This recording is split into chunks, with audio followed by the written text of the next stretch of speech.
بسم اللہ الرحمن الرحیم الحمدللہ والصلاة والسلام علی رسول اللہ اما بعد۔ جیسا کہ پچھلے درس میں ہم نے سورہ نساء کی آیت نمبر 15 اور 16 کی تلاوت، ترجمہ اور تفسیر سماعت کی، جس میں اللہ تبارک و تعالیٰ نے ارشاد فرمایا، اور تمہاری عورتوں میں سے جو بدکاری کر لے ان پر اپنوں میں سے 4 مردوں کی گواہی لو، پھر اگر وہ گواہی دے تو ان عورتوں کو گھر میں بند کر دو یہاں تک کہ موت ان کی زندگی کو پورا کر دے یا اللہ ان کے لیے کوئی راستہ بنا دے۔ اور تم میں جو مرد عورت ایسا کام کرے ان کو تکلیف پہنچاؤ، پھر اگر وہ توبہ کر لے اور اپنی اصلاح کر لے تو ان کا پیچھا چھوڑ دو، بے شک اللہ بڑا توبہ قبول کرنے والا مہربان ہے۔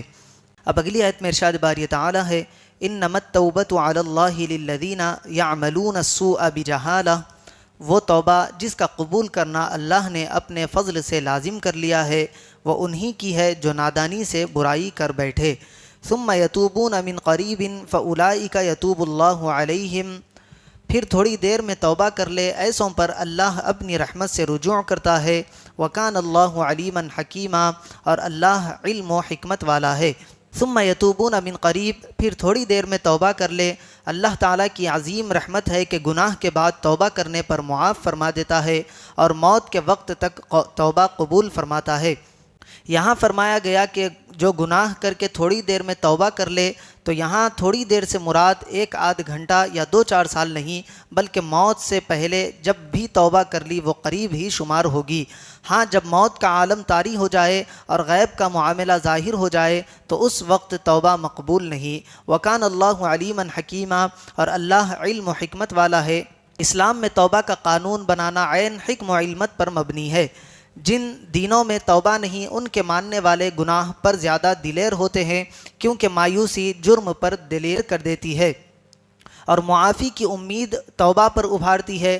جس شخص کو پھانسی کی سزا سنا دی گئی ہو اسے سب سے جدا قید میں رکھا جاتا ہے تاکہ کسی اور کو قتل نہ کر دے، کیونکہ وہ اپنی زندگی سے مایوس ہو چکا ہے، اور جسے ایک مقررہ مدت تک سزا کے بعد رہائی کا حکم ہوا اسے دیگر مجرموں کے ساتھ قید میں رکھا جائے گا۔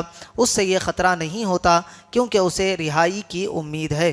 اگلی آیت میں ارشاد ہے، وَلَيْسَتِ التَّوْبَةُ لِلَّذِينَ يَعْمَلُونَ السَّيِّئَاتِ، اور ان لوگوں کی توبہ نہیں جو گناہوں میں لگے رہتے ہیں، حَتَّى إِذَا حَضَرَ أَحَدَهُمُ الْمَوْتُ، یہاں تک کہ جب ان میں سے کسی کو موت آئے، قَالَ إِنِّي تُبْتُ الْآنَ، تو کہنے لگے کہ اب میں نے توبہ کی، وَلَلَّذِينَ يَمُوتُونَ وَهُمْ كُفَّارٌ، اور نہ ان لوگوں کی کوئی توبہ ہے جو کفر کی حالت میں مرے، أُولَئِكَ أَعْتَدْنَا لَهُمْ عَذَابًا أَلِيمًا، ان کے لیے ہم نے دردناک عذاب تیار کر رکھا ہے۔ اوپر والی آیت میں توبہ کی قبولیت کا جو وعدہ گزرا اس کی وضاحت کر دی گئی۔ اب ان افراد کے بارے میں بتایا جا رہا ہے جن کی توبہ قبول نہ ہوگی۔ آیت میں سیئات سے مراد گناہ ہو تو معنی یہ ہوگا کہ جو لوگ کفر کے علاوہ دیگر گناہ میں ملوث رہے، جب موت کے آثار ظاہر ہوئے، عذابات الہی کا مشاہدہ کر لیا اور روح حلق تک آ پہنچی، اب توبہ کرے تو مقبول نہیں، لیکن یہ وقت آنے سے ایک لمحہ پہلے بھی اگر توبہ کر لی تو قبول ہے۔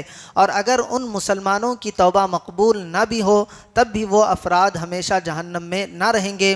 اللہ تعالیٰ چاہے تو انہیں بخش دے، چاہے تو سزا دے، لیکن سزا پوری ہونے کے بعد جنت میں جائیں گے۔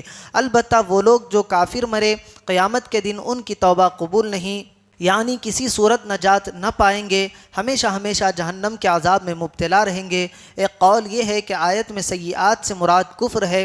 اس صورت میں معنی یہ ہوگا کہ وہ کفار جو موت کے آثار دیکھ کر یعنی غیب کا مشاہدہ کرنے کے بعد اپنے کفر سے توبہ کرے اور اپنے ایمان کا اقرار کرے تو ان کی یہ توبہ اور اقرار ایمان قابل قبول نہیں۔ ایسی توبہ تو فرعون نے بھی کی تھی۔ یوں ہی وہ لوگ جو حالت کفر میں مر گئے یعنی بوقت موت بھی توبہ نہ کی تو وہ ہمیشہ کے لیے جہنم کی سزا پائیں گے۔